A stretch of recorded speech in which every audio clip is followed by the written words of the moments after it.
baby, it's time to get funky like a monkey. I can't even fucking do it. Tyler, that's when you're supposed to come in Oh, and do your shit. I didn't know if that was a fake or a genuine.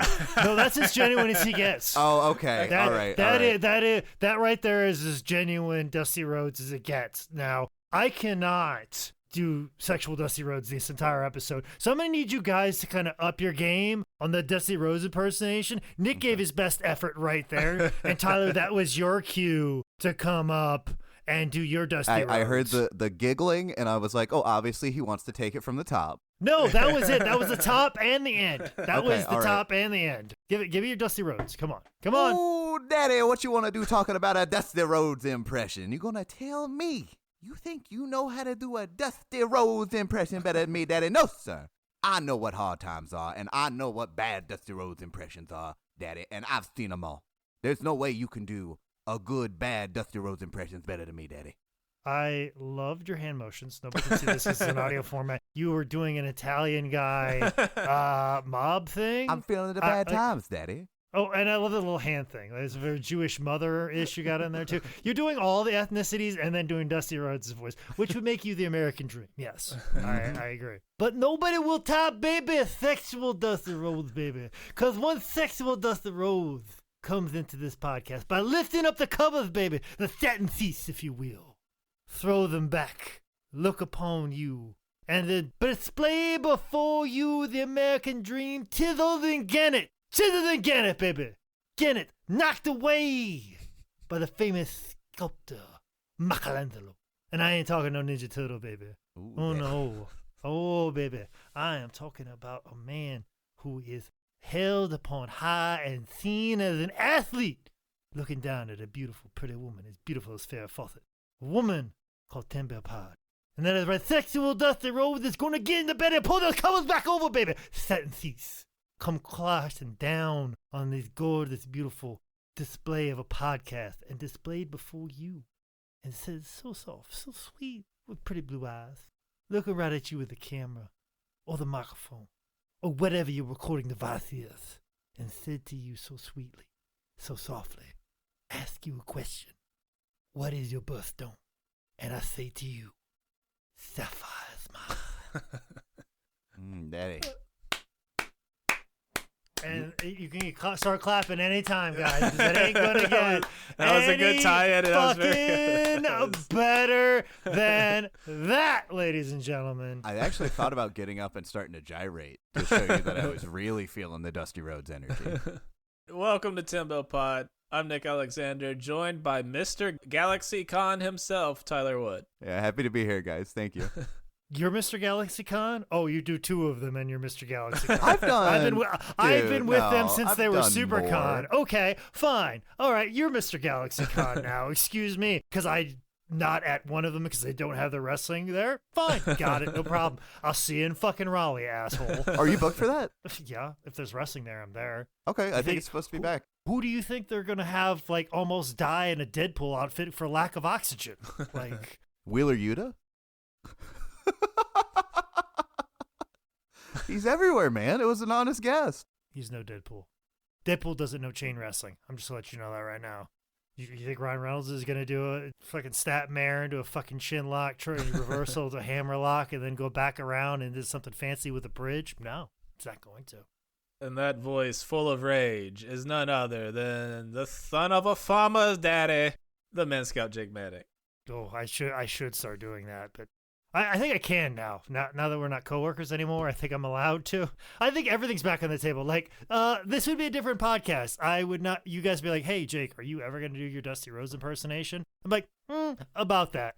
Executive Vice President Cody Rhodes does not want me to do that anymore. So thankfully, the Dusty Rhodes impersonation is back on Are you the not table. scared of Dustin? Oh no, me and Dustin are super cool. Nah, like that. Me and Dustin are super cool.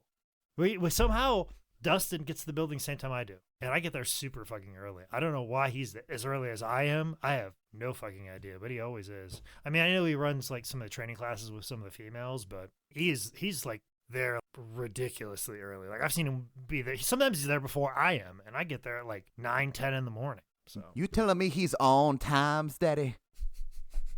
On times. I got what you're putting down. Okay, back to your introduction. Like, we're literally like, we're taking very, like, go ahead and say Tyler Wood, guy does comedian, blah, blah, blah. Oh, you already did your introduction. Yeah, Mr. GalaxyCon, yeah. I'm sorry, that's right. You had Yeah. such a shitty intro, and deservedly so. Deservedly so. I forgot it even happened. Perfect. Great. Fantastic. Today we're talking about a very talented dancer, the first woman to ref in Missouri, Sapphire, baby. So this was a tough cover because Sapphire lived, worked, and died before shoot interviews and podcasts. She wasn't in a major spotlight so long that she has this mountain of content on her. So anything that's not straight up in a WWE pay-per-view is at best secondhand from someone like Pritchard, or is from a friend that posted online, which could just be a troll. So we'll do our best to give you the story of Sapphire. And not ampersands. We'll get the story of ampersands next week. What are some other birthstones, guys? What are some other birthstones? We'll get those stories later on this week. They clearly weren't thinking about Google SEO optimization back when they chose Sapphire for her name, because if you Google Sapphire, it's not even the top 1,000. It's probably another reason why it's tough to find out stuff about her, is you're going to just run into like birthstones. And like Nick, for whatever reason, in the middle of this episode, in the middle of this outline, he's just got all the sales for K Jewelers for this month. I don't know why that's in your outline, Nick. When we're talking about Sapphire, we're talking about Sweet Sapphire, not K Jewelers Sapphire. Juanita Wright was born October 24th, 1938 in St. Louis, Missouri.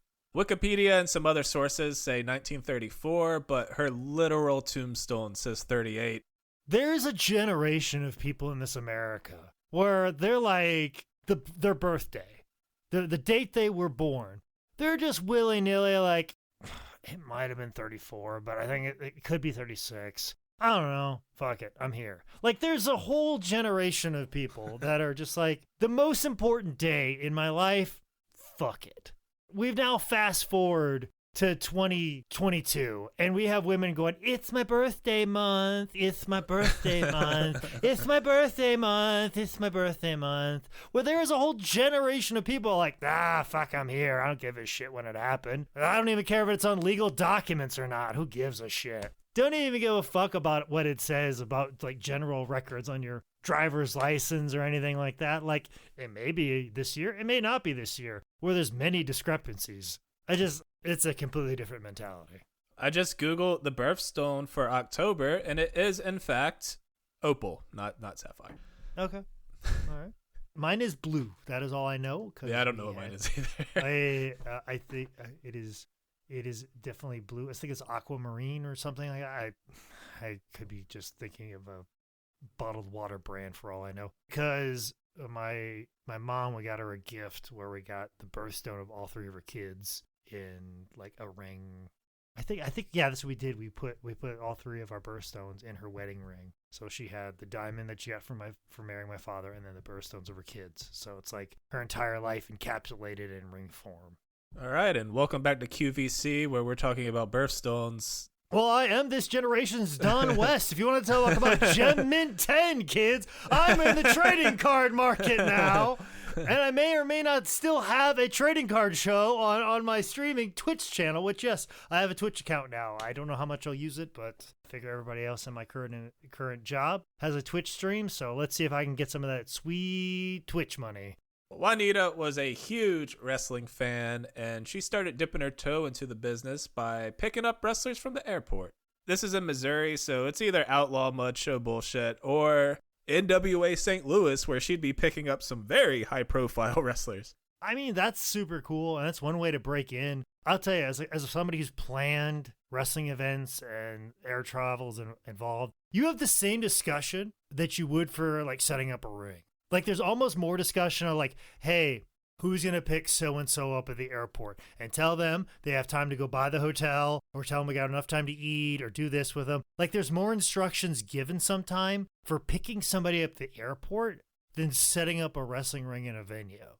So if somebody, like, raises their hand and be like, I want this to be my job, and I just kind of want to interact with these wrestlers and pick them up from the airport, that person is a fucking saint. And if they're good at it and the wrestlers are not annoyed by that, well, fuck, you have a gold mine, friend. And I assume Juanita did a good job of it considering she had legs as a performer later in her career. So obviously she did a fantastic job. And yeah, it could be the St. Louis Wrestling Club that's imploring her to go pick people up at the airport. And of course, TWA being a big hub there in St. Louis, you know, people flying in and out all the time. This woman might have picked up Bruiser Brody from the fucking airport and drove him to the Chase so he can cut a monstrous fucking promo on David Von Erich, for all we know. Or he picked up a disheveled Von Erich boy and got him in a vehicle to get him to go wrestle Harley Race. Just the wide variety of people that she would have met, which I'm not allowed to share this story, but I'm going to. Do you want anyways. us to cut it? No, fucking, we're leaving it in. Okay. Because he says it all the time. This is a story that Terry Funk talked about. Because we're actually talking about St. Louis and air travel. So I'll bring it up. I tried to get him to say this on camera, but he wouldn't. But he doesn't realize that the statute of limitations is over on this one. So it's fine. And it's a charming story about Terry Funk. So back in the day of like air travel, it was all fucking different. It was just ticketing and flights and all that was different. What Terry Funk said he would do, because, you know, wrestlers weren't making much. Like, you think of like Terry Funk, he's always been like a main event guy and he's always made money. Well, there was a time where Terry Funk was trying to live that carny lifestyle just to make ends meet as a wrestler. Like, he wasn't ridiculously rich from wrestling the Sheik and Abdullah in Japan. There was a time where he was getting $20 paydays and driving 500 miles one way. And there was a time he was supposed to wrestle in St. Louis, and he's got to get from Amarillo to St. Louis. Now, there's no direct Amarillo to St. Louis. There are connections in Dallas or Oklahoma City or wherever, and there might be a couple connections. Well, a lot of times with these flights, they'll get you, like, you'll be on the same plane, and you have the option to get off or stay on. Like I said, air travel is different, where it's like, hey, this particular flight, it's like a bus stop. This plane will end up in St. Louis eventually, and you just stay on if you're going to St. Louis, or you can get off, get something to eat, and then come back on.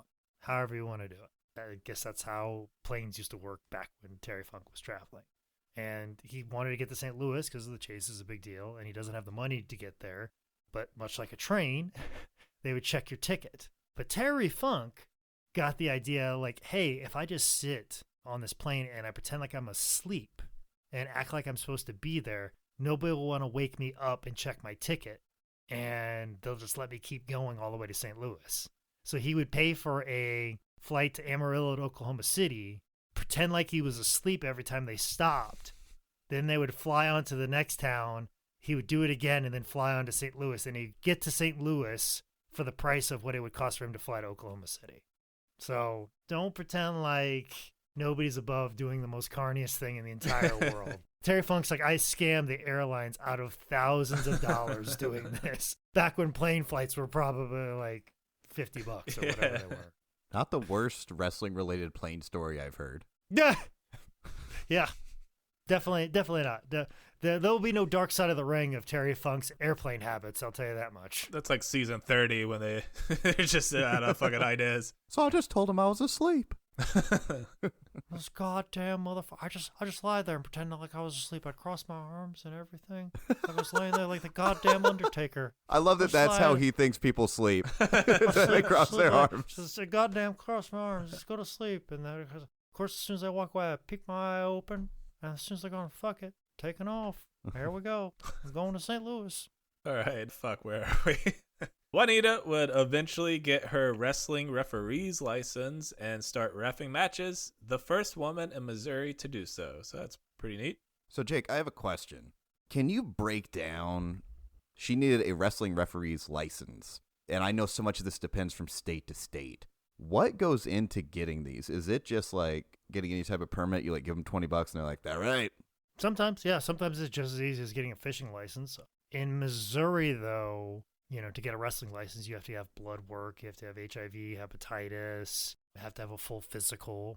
And what's actually pretty cool, at least it was for a short period of time, in Missouri, one of the commissioners was Cowboy Bob Orton. So there was a time when you got your wrestling license, there's old Cowboy Bob Orton's signature right there at the bottom. But yeah, in Missouri, she might have had to do blood work, and she might not have. She might have just had to just pay back in the day, and then finally they required everybody to get physicals and stuff like that, or require a doctor to be in-house. Like Baltimore, they require a doctor to be there and give everybody a physical before they go out. South Carolina, you're required to get a physical beforehand and then you're licensed the rest of the year. Louisiana, you're required to do blood work every 6 months. And you have to have a doctor on staff. It all varies from state to state, but in Missouri, there's probably some sort of athletic commission. Almost too, like I think St. Louis, they also had a lot of boxing events. It was kind of treated the same way, and wrestling probably wanted to be treated the same way as boxing, because if it wasn't, then people might think it's fake and entertainment and not believe it's real. So wrestling was probably like, oh no, please regulate us like boxing because we're just like them. It's legitimate fights. We need a doctor here because somebody might get knocked unconscious because these guys are really hitting each other, guys. There was a time when I was a teenager that I thought, like, oh, to get a wrestling license, there's got to be like a test, like a written test you have to take to show your aptitude as a professional wrestler. Actually, yeah, some places, I think Kentucky, you had to write down who your trainer was. I don't think they would ever, like if I said my trainer was Scrappy Ken Steele, people wouldn't give a fuck. And it's not like I don't think they're like, oh, we're definitely giving you a license because George South trained you. But you had to listen to where you were trained at. How often were the commissioners going around and checking licenses at shows? Like, how often did that happen at shows you've been at? Depends on the show. Okay. Depends on the state. Some states are stickier than others. Some, they're like, hey, just send us all the information ahead of time. We don't need to come out because you got everything. You're good to go. Have a good day. Other places, they'll be at every one of them. Other places, they have to be at every one of them. At 42 years old, Juanita started wrestling, getting started in the early 80s, and oh my God, I hope this is my midlife crisis. Oh, and David Marquez would definitely book you for NWA Hollywood. Yeah. Hello, this is David Marquez from CWF Hollywood. I am longest running televised wrestling here in California. Nicholas, I believe you are a comedian. Do you have any television credits that I could possibly exploit for my television program? I would love to put on a banner something along the lines of Nick Alexander seen on Laughs or NBC, very similar to a Bonkers advertisement. I would love very much, Nicholas, if you could give me some credits that I could possibly use for your fucking debut match. I had no idea Dave Marquez was from Kazakhstan. Hello? Yeah, very, very nice, Nicholas. Very nice. Put you on wrestling show, yes? Don't steal my soul, gypsy wrestling man. Don't look me in the eye. You will not steal my soul, correct? Juanita would be the first woman in Missouri history to participate in a men's battle royal. She and another opponent won when they were the last two people in the ring. That doesn't make sense. She worked around the Independence as Princess Dark Cloud and apparently once wrestled a bear. What else have you shamelessly stole from Sapphire, Jake? Oh, no. So here's the thing, my friend. I am. And a lot of people know this because I never post it on social media, because what happens at the World Bear Wrestling Championship, we don't talk about. We don't post that on social media. But now that I am currently, retired from bear wrestling, I can now tell people because I'm now retired. That's one of the bylaws is if you retire from the World Bear Wrestling Championship, you're now allowed to talk about the World Bear Wrestling Championship. And since I've been dominating the sport for the last 10 years, I can talk about it now. And I'm sure Sweet Sapphire was an amazing bear wrestler, but she didn't revolutionize the whole sport like I did. There are things that I have done in bear wrestling that people will emulate for the next several years. I mean, it's like when Tom Landry came up with the flex defense. This is when the triangle offense came into play. What I have done in bear wrestling is revolutionize the game. And, I've had my struggles. I've had my issues with it. But every year when it comes time for that bear wrestling championship, I go out to the woods. And, one year I had a reporter. He was supposed to do a documentary on it, but it fell through because of funding. And he filmed me walking into the woods. And then 2 weeks later, I came out with a trophy. Those wonderful documentarians, they were waiting outside, and they saw me walk out with the World Bear Championship Wrestling trophy. And I told them they couldn't film that because, once again, we don't talk about the World Bear Wrestling Championship. But it's all part of prosperity, and hopefully someday, when Eric Button is done working on my documentary. It'll be a large part of my documentary. Entire 20 minutes will be dedicated to my World Bear Wrestling Championship accolades. So with all due respect to Sweet Sapphire, I'm still the best World Bear Wrestling Champion. And Nick, as your friend, I expect a little bit more respect out of you when you talk about bear wrestling. I apologize. So put a little more fucking respect on it. I did not sacrifice the last 10 years of my fucking life to Bear Wrestling Championship for you to just say it as a fucking joke. That's why my bookings have gotten sparser and sparser and sparser. I've tried to focus on being the most dominant bear wrestling champion of all time. Okay? Like, I'm trying to be the Michael Jordan. I'm trying to be what Michael Jordan was trying to be in basketball, but I didn't take 2 years off playing baseball, okay? Or to alligator wrestle. No, I stuck with what I was great with. Fortunately, my father wasn't killed because of gambling debts that I had either. 2, that's beside the point, all right? So, show a little respect. Jake, I have a question. Do you find it hard to be involved in the bear wrestling community when you yourself are an otter at best? An otter? Yes, an otter. I am a fucking champion in my sport, okay? Okay, if you qualify as a bear, that's fine.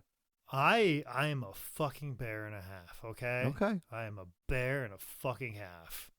An otter may be vicious, may just really go get down to what's necessary and just dig deep, settle in and just get knuckle deep on something. But I'm a goddamn bear, okay? Okay. I apologize. I'll tear your ass up. I will tear your fucking ass up because I'm a fucking bear. Go on with the little podcast. Go on, that I'm a part of. Go on. Right. But 1989, Juanita was working her day job. She was wrestling and reffing on the weekends, just enjoying being part of the business any way she could. Little did she know, her whole life was about to change. By May of 89, one of Juanita's favorite wrestlers, the American Dream Dusty Rhodes, had made his way to the WWF where he was getting funky like a monkey, baby. Yes, daddy. Yes, daddy. WWF Creative wanted to pair Dusty with a valet, and since he was the common man, in their words, he needed a common woman, and that's when the very problematic Terry Garvin suggested Princess Dark Cloud, who would be brought to the WWF as Sweet Sapphire. And this is something, okay, let's tread on this lightly enough, but let's do make mention of it. I've heard Bruce Pritchard talk so much about how, oh no, they weren't pulling a rib on Dusty. No, I mean, putting him in polka dots, if anybody could get it over, it's him, and we're just making him more relatable and fun. And, like, did you see the action figure of him? Like, it stands out more. And, no, we put him with Sapphire because he wanted to make the common man. Like, this isn't some sort of, like, shot at Dusty's ego. No. That's all bullshit. I swear to fuck. Like, Sapphire, fantastic woman. Goddamn fucking saint. But I feel like a little bit of that is they're, like, because Dusty Rhodes has an ego about him. Like, Dusty Rhodes felt like he could walk up to Farrah Fawcett or Pam Anderson or whoever and be like, I could talk you into being with the American dream, Dusty Rhodes, baby. I sweet talk you. You'll be begging for Dusty Rhodes to show you my baby arm. Fuck Ric Flair and his baby arm. Fucking what I'm packing. We'll discuss you. We'll make you run away in fear and terror and fright for another man's netherlands. Because I am the American dream, baby. That's who Dusty is. That's his ego. That's like, that's what Dusty thinks and believes. He was an arrogant person. And that's fine. That arrogance is what made him as successful and a champion that he is. I don't think he would show that many people his baby arm since, like, pleasures women a different way. He's working hard with his hands. This is very true. I mean, he's the son of a plumber, and he was a very handy man as well, too. So, I'm going to plunge that baby. I'm going to plunge your nether reasons. Yes, daddy. It's all blanked up right now. And so is the Dusty Rhodes. I'm all backed up, baby. But don't worry. All the pipes have been flowing just right, baby. Do you think he fucks to the tune of a cowbell just being hit over and over again? He's the cum. I mean, that's definitely the way he fucks. I'm He's a coming man. He's the coming man. Like that rhythm, like Yes. Yeah. I mean, absolutely. I'll give it a shot with my girlfriend. Like, I'll tag it from behind and be like, I'm just a common man. Well, you got to have each one of you has to have the cowbell ropes on your wrist. He's the American dream. But no, like that's the thing too. Like Juanita, she's a sweet, sweet, sweet person. But I'm sure they wanted to be like, oh, this is the best that Dusty Rhodes can do, which makes me feel sad for Juanita because she's a fucking saint. But I always felt like she was kind of used as a pawn that way. So that sucks. I don't fucking like that. I don't appreciate that. Because Juanita should be exalted and held upon high for dealing with fucking wrestlers who are jet lagged for years. She's a goddamn fucking saint. And for her to be a pawn in the fucking make fun of Dusty Rhodes' 1989 tour kind of sucks. I don't fucking like that. But I like the fact that she was on TV. So, like, I'm sure she wanted a spot like this. That's cool and all. I mean, everything they did to Dusty was to fucking humiliate him. And it didn't Dusty work. brought on him. I mean, to an extent. I never looked at him like a fucking star.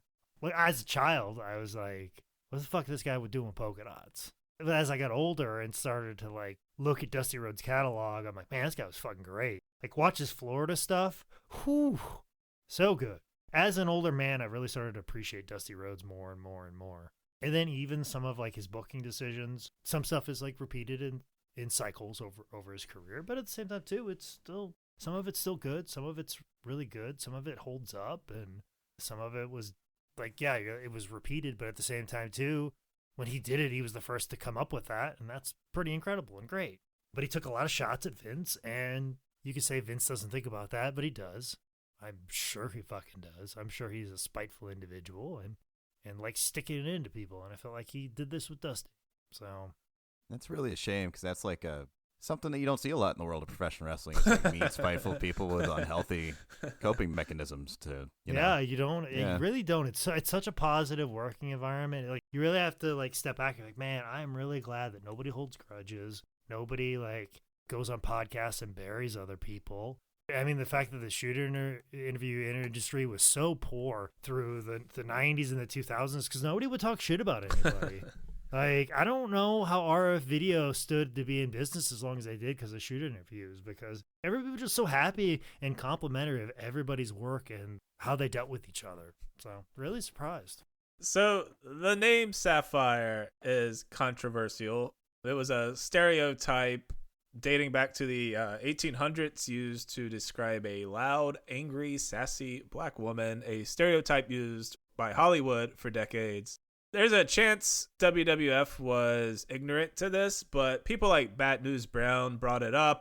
But it was the WWF in the 80s. If you brought up that something was racist, they go, oh my God, thank you for noticing.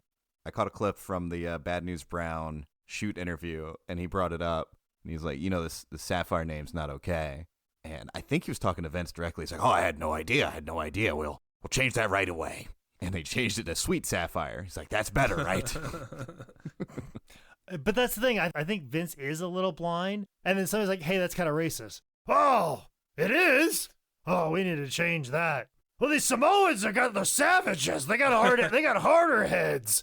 Like, are you telling me we shouldn't put those Mexicans on some lawnmowers and call them the Mexicools? They're okay with being on lawnmowers, right? Not understanding the power dynamic of, like, they're their boss. He's telling them to be on lawnmowers, and they kind of have to say yes because they recognize it's their job. But at the same time, too, they're like, hey, this is fucked up. I don't really care, but this isn't probably what I want to be doing with my career. Like, not understanding that people will just say yes and do whatever. I mean, Bill Watts wanted to call Ahmed Johnson Buck. And Jim Ross was like, oh, we are not doing that. You know, there is a little bit of that. And then there's, like, keep in mind, when you have rich old white men running wrestling, you don't get a different perspective than that. And if it's during a time when their language and their thoughts are not corrected, they're going to say the dumbest thing eventually. And if you're not a mindful person to other people and people who are different to you, then you're going to say something fucking stupid. So that's why you always should be mindful and empathetic and listen to people and listen to opinions that are different than yours, and you'll come to find out like, oh, well, this isn't right, and I see why you think it's bad. And then sometimes you're like, oh, I didn't know that. Okay, well, I'm going to correct my language and never say that again. Okay, cool.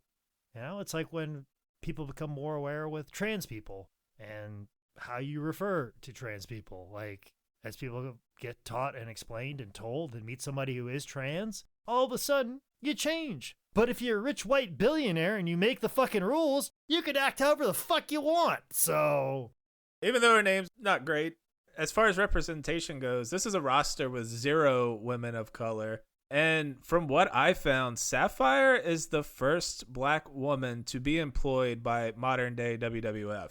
Like, from the time Vince took over, that's not something I ever see her get any love for, but I can't think of anyone else who would be before her. Can you? no, I mean, other than if there was any like female wrestlers, but that would have been brought in by Moolah. That's the only thing I could think of. But For like a one-off run or some house shows, Yeah, but like a roster spot. Like, she has to be the No, first, like- right? I mean, yeah, and that's the other thing too that you gotta take in consideration. All these things that we've talked bad about her being here, being a pawn in the humiliation of Dusty Rhodes. The like, yes, use this name that's not necessarily great, but like you said, first black female on the roster and put out on television on a weekly basis. It is a clumsy step, but it is a step forward nonetheless. So she should get more love for that. Yeah. And what her role is, like, played it up, man. Like, she gave her best. Yeah. Yeah, as shitty as this is, for like Dusty getting shit on and her being a pawn in that, they did this so well. Like, Yeah. they really Yeah. delivered it. Like, they were like seeing Dusty go out there. There's not even a second where you can like even get the feeling that he's like, oh man, fuck this. This is just a paycheck. He was going out there and giving it his all the entire time, and she was too. Yeah. I honest to God love Polka Dot Dusty. That's where I first saw him, and it is a very like warm place in my heart. But yeah, she has kind of a short run here. Let's get into it. As far as her debut, with the way they like pre-taped everything and cut it up for the different shows, kind of hard to nail down. But in real time, on a taping of Wrestling Challenge 11/1/89 in Wichita, Kansas, which I believe aired November 20th, 89, Dusty Rhodes was taking on Akeem, and Akeem's manager Slick began arguing with a Dusty Rhodes superfan in the front row, which led to Akeem coming down to see what was happening, and he got counted out, giving Dusty the win. Then, on November 23rd, 89's pay-per-view Survivor Series, you see a superfan cheering on Dusty Rhodes, and she's like right at the ring pole where Dusty is. Well, I want to back up a little bit to him wrestling Akeem. Deep conspiracy theory. I don't know if this is what it is. I'm not going to be Dave Meltzer. I'm like, oh, this is definitely what it was, and this was why I did that. But Akeem, who's one-man gang, you know, he is the African Dream. There's a theory that he was doing a rip-off Dusty Rhodes. Oh, yeah. Yeah, because of the American Dream, the African Dream, and the fact that he was out there saying, oh, I'm the African Dream, when he's clearly a fat white dude, was a knock on Dusty, because one of the conspiracy theories about Dusty is he stole his whole, like, I'm Dusty Rhodes, the American Dream, baby. He took that from Thunderbolt Patterson. Yeah. So, like, there's that whole cultural appropriation by Dusty. And then they're like, oh, well, that's all you are, Dusty, and that's what we think you are. So there's that whole conspiracy theory. That seems very, like, tinfoily deep state for pro wrestling. But I have heard that theory a couple of times, and I don't know. I don't know if I buy that, but that is it is weird. All of this is weird, just like this is. And poor wonderful Juanita Wright is in the middle of this weird storm of things that are happening right now. And Akeem and Big Boss Man are the Twin Towers, and the Twin Towers fall down, and then maybe you think Vince McMahon has something to do with it, because Titan Towers is so close to the World Trade Center, and then you start asking questions about Tower 7 and Tower 9, and it's nuts. Don't even go down that YouTube rabbit hole, folks. Then on some WWF TV that aired November 25th, 89, Dusty is facing Big Boss Man when manager Slick again gets into it with Sapphire sitting at ringside. This distracts Boss Man, who gets rolled up by Dusty. After Bossman leaves, Dusty asks Sapphire to come into the ring and they do a little dancing. Now bonded over some in-ring grooving, Sapphire began managing Dusty Rhodes. During his house show run against Bossman, she'd be there anytime Dusty had a TV match against a job guy. And then things really picked up for Sapphire in 1990 when Dusty would start working house shows against the Macho King Randy Savage and Sensational Sherry. Sherry played a big role in helping train Sapphire. There are some stories of Sherry dishing out some tough love, as Sherry was very much of that generation. Yeah, and she's, the idea of like teaching you is like by forcing you instead of explaining. And some people just can't get it. Some people aren't just, made for it. And just pounding it into you isn't going to work all the time. Wrestling is an art form. You have the gift or you don't. And you just can't just like force somebody to do it correctly. But, back to the whole dancing in the ring. I mean, I'm sure on the house show loop, they brought kids in the ring and they dance with them, much like they would do with Junkyard Dog. And what a thing to say is you got to dance with Dusty Rhodes in the middle of the ring at a house show. I mean, that's what she's there for, is to be Dusty Rhodes' hype man, and she did it great, and now they're starting to get it going, which is another reason why, maybe I don't believe the conspiracy so much that they're trying to humble Dusty or break him down. He's gonna feud with Macho Man, for Christ's sake. You don't do that if you don't have faith in somebody. So that's one thing makes me not want to believe the conspiracy theory of the shitting on of Dusty Rhodes, that all this was done in good faith. But that's an evil organization, and I'm well aware of what they're capable of. So at Royal Rumble 1990, we have a brother love segment. First, he brings out Queen Sherry, and the two of them internet bully Sapphire into the microphone. Sapphire comes down next, and they continue going roast mode on her until Sapphire slaps the fuck out of Sherry. That brings down Macho, which brings out Dusty. All hell breaks loose, and they put this rivalry on screen. Then on Primetime Wrestling, the Ultimate Challenge Special, during a match between Dusty and Macho Man that was from March 7th, Sherry gets into the ring and jumps on Dusty's back. Then Sapphire gets in, grabs Sherry by her hair. They do some hair pulling, some throwing around, and this is the first time Sapphire is really getting physical in a WWF ring.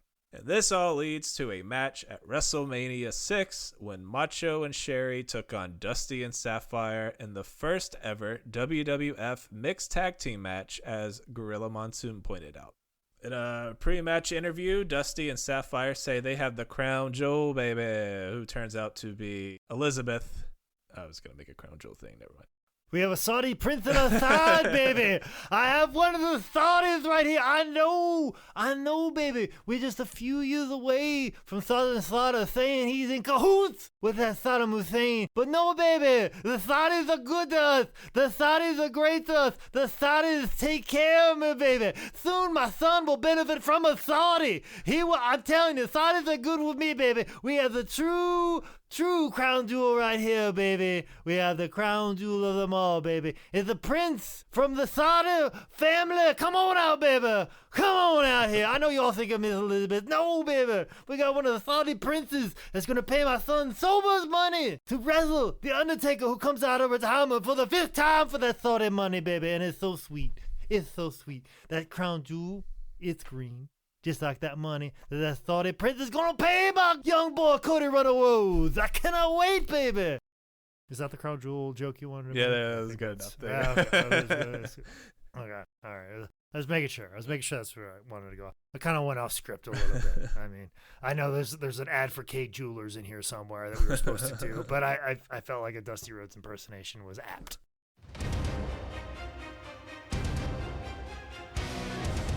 From the wrestling entertainment company that brought you Saudi blood money pay-per-views comes Syrian Civil War Wrestling. We've cleared out the killing fields for a one-night pro wrestling Extravaganza. If you think doing business with a murderous totalitarian regime is extreme, we're gonna murder a journalist in our main event. Pussy. Watch as our entire roster sell out their immorals to go to battle. Probably literally. You'll see a pilled-up wrestler from the 90s beat up a child soldier.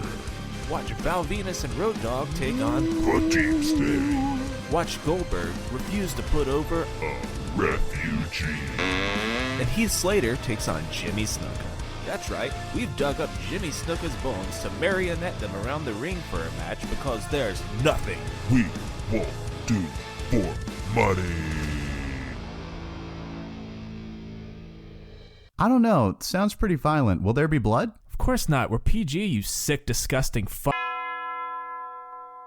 During the match, Sapphire gets tagged in pretty quick, and, she's no Juventud Guerrera in there, but she's doing it. Sherry's, a great worker, so she's, selling her ass off, and Sapphire actually gets the pin in this match when Sherry is swiping down at Elizabeth, who has come out to ringside. Liz pushes her schoolyard bully style over Sapphire on all fours, who then holds down Sherry for the 3. Then Liz, Sapphire, and Dusty dance to arguably the greatest wrestling theme ever.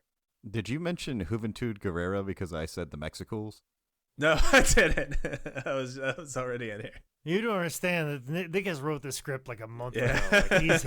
He's workshopped that joke at LA open mics, much like somebody who hosts the Oscars. He is practiced every one of these jokes. It's all out of context, so it's really weird. Luckily, he's huge and famous in Hollywood, and he's allowed to do that. But every one of these jokes Nick has written down, tested. Spencer's heard all of them, I'm sure. So I'm sure she's thrilled. Following Mania, they take their mixed tag show on the road, with Sherry and Sapphire breaking off for some 1-versus-1 matches. Sherry would always get the win, heads up, while Dusty and Sapphire would always get the win in the tags.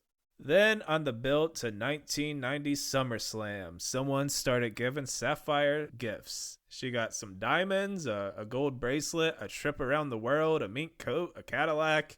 And then at Season 3's SummerSlam, if you use the dumbest fucking streaming service imaginable, Sapphire was set to take on Sherry, but she never makes her way out to the ring and loses by DQ.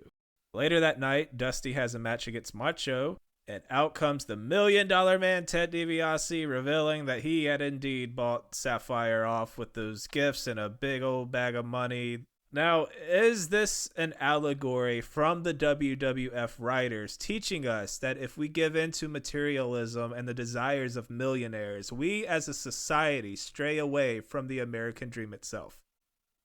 Oh, you give them much too much credit, Nick. what are you talking about, pal? We're making poetry here. Yeah. What about this? What about if a rich white man buys a black woman, huh? Yeah. Exactly. That's exactly what I was thinking. And why are you doing my voice right back at me? Write this shit down in the King's English, pal. You got it, pal. I fucking love that idea. That's fantastic. I love it when a white male buys other people because I'm goddamn Vince McMahon. Ah, such good shit. Sapphire would begin appearing in promos with Ted, ironing his money, carrying around his wrestle buddy, but she would soon quietly fade away from the company. In a kayfabe WWF magazine interview, Virgil said she left because DiBiase took all his gifts back. In a shoot, Sherry said that Sapphire was genuinely hurt by the on-screen breakup with Dusty. And I mean, if you work with someone, you travel with someone, you're already a massive fan, it probably sucks. You probably feel like you're losing your partner there. Well, let's do. She might have been the one doing all the fucking driving because she Yeah, was driving probably. people from the airport. And fucking Dusty's like, let me take a nap, baby. It was a long night, baby. When Sapphire was up just as late as he was. Like, yeah, that kind of sucks. And here she is. I mean, I guarantee she was like telling her family, I'm on TV. And everybody's like, oh, there she is. She's dancing on TV with Dusty Rhodes. And everybody, and like probably her whole family's like proud of her. And then they're like, now you're going to turn on Dusty Rhodes and be not liked, but we have no plans for you when you're a bad guy. Yeah. And like, God fucking bless her. I know we've said it 3 times already, but God bless fucking Winnie Wright. She could not act like, oh, I'm snobbish and I have money now. Like every one of the vignettes where she had the money in the fur coat, like she's just sitting there smiling like, oh, this is what I do when I get nice gifts. I just smile. She wasn't acting, she wasn't like acting like smug, like, oh, I'm rich now and you people are beneath me and oh, I have money now. She couldn't do that. She's like, gifts, awesome. Thank you so much, sir. I really appreciate it. Like, that's so kind of you. You have such a warm and wonderful, vibrant soul. Thank you. You really made my day. That's how she acted when she was on camera with these gifts. Like, she couldn't act nefarious if like her life depended on it or if Vince McMahon was screaming at her to look nefarious. Yeah, she seemed like too sweet of a person to be a heel. She didn't have that like cutthroat grizzleness. Yeah, couldn't nail down what that was. Pritchard also said that the business seemed to really like wear her out. All the traveling and making towns, God knows what she dealt with backstage and from fans. She just got burned out and decided to walk away. Sounds like a healthy person. Yeah, right? She'd pop back up in Memphis and the USWA in 93 and 96, and there's some stuff floating around YouTube, but she seemed to mostly work with Miss Texas, a.k.a. Jacqueline. Hell yeah, another goddamn fucking saint. Like, that's awesome. And that'd be cool. Sweet Sapphire and Jackie. Like, that's pretty fucking cool. And aside from that, everything kind of goes quiet here. Seems like she had some kids. She worked her day job, and there's just not that much out there. She basically went full-blown civilian on us. And then, sadly, September 11th, 1996, Juanita passed away from a heart attack at the age of 61. Sad that she didn't make it longer in life, but kind of a good thing that she got in and out of the world of wrestling without a giant fucking laundry list of problems related to that specifically. Yeah, that's just true. Yeah, like I think it all just kind of like rolled off of her. Like whatever the bullshit was, it probably just sloughed past her. And also too, like I feel like if you're a wrestler, if you wanted to be a dick, I can't see the Ultimate Warrior being a dick to her. Mm-hmm. Like I think even the Ultimate Warrior, who was like the biggest of assholes, would be like, I can't be a dick to this woman. I don't know if I have it capable in me. And if I do, people will stab me and murder me. They won't just be like, fuck this guy. They might actually cause me physical harm because this woman is so sweet. All right, let's do some final thoughts on Sweet Sapphire. Obviously, I wasn't watching this at the time, but over the years, seeing these clips of Dusty and this time that he had in the WWF, she was an important part of it, and I love the fact that she was able to work with somebody that she was a fan of. Like, hearing that she was having such a good time with it, like, she got to meet a hero, work with him, and it wasn't a disappointment for her, and so often that's not the case. So hearing that she got to do something that she really enjoyed in the world of professional wrestling with somebody that she really admired, and then she was able to get out of it without wrestling eating away at her soul. It's a nice change of pace. She seemed like a very nice lady. Yeah, like everything I could find on her, it was just people gushing about like how cool and sweet she was. It's also super cool. I mean, just think about this as a wrestling fan. She got like plucked out of obscurity and put on the biggest stage in the world with all her heroes. Like, that's just cool as shit. She worked with Dusty, with Macho Man, with Sherry. Like, that's pretty nuts. I thought she was good enough at what she has to do. I think she had like some like solid charisma to her. She was fun. She didn't take herself too seriously, just dancing about in the ring. And again, not that much out there on her. If anyone has more details on Sapphire, I'd love to hear them. timbellpod@gmail.com. But I don't know. I would like to know more about her. This is an episode I wanted to do because she is part of wrestling history and obviously a big part of Dusty, who we may or may not be talking about very soon. And yeah, she got to meet one of her favorite wrestlers, got to work with them. And like I said, you could not, like, she's one of those people you can't be mean to. Like, it's just one of those remarkable people. You rarely see that in pro wrestling, and she's one of those rare people. And definitely deserves her own episode. I mean, her time was very short, but I'm glad we got to cover it. And hopefully, somebody who's in our feed gets to know a little bit more about her, or, hadn't given too much thought about her. And maybe like this opens up a perspective of what you never thought of. Like, she was in a bad situation, or, this was a bad spot, but she made the most of it. Cause I remember seeing her and she, it was fantastic and great. But also too, like, I just keep thinking about, I can imagine when she was on TV, that when she talked to her family or years after her time in wrestling was over, she probably looked upon it, be like, hey, you see that? I was on TV with Dusty Rhodes and Macho Man. She gets to say that, and she gets to tell people that, and she gets to say that with pride. She started off as somebody picking people up from the airport, and you got to be in the ring with some of the biggest professional wrestlers of all time, on a WrestleMania, SummerSlam, Survivor Series, the real tentpole pay-per-views at the peak of wrestling. Got in, you got some amazing memories, and you got the fuck out unscathed. That's pretty awesome. That makes this story that much more special, unique.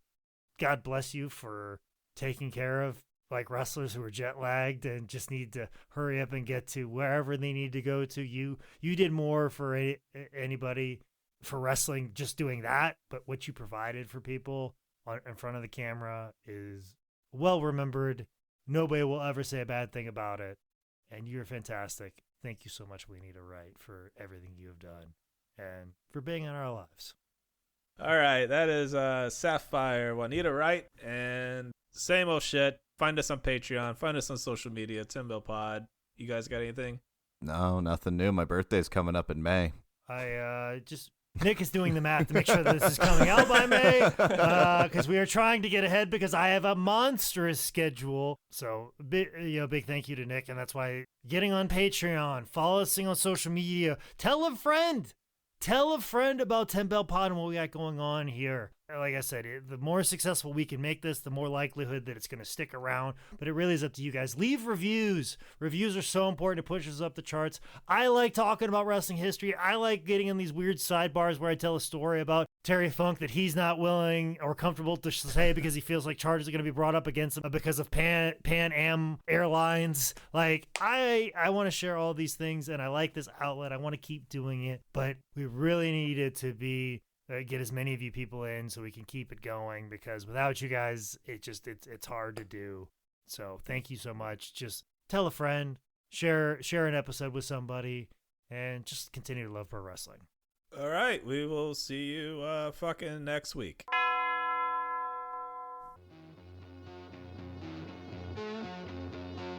Hey, whoa, wait a minute. This sounds like a Ford F-150 commercial. Is it? Wait, no, it's not. It's a commercial for the 10 Bell Pod Patreon. Hey guys, it's Tyler here from 10 Bell Pod. Just taking a moment to remind you guys that if you want to, you can support us over on Patreon as well. We really appreciate you listening. We hope you enjoy the rest of the show. Really need a Ford F-150.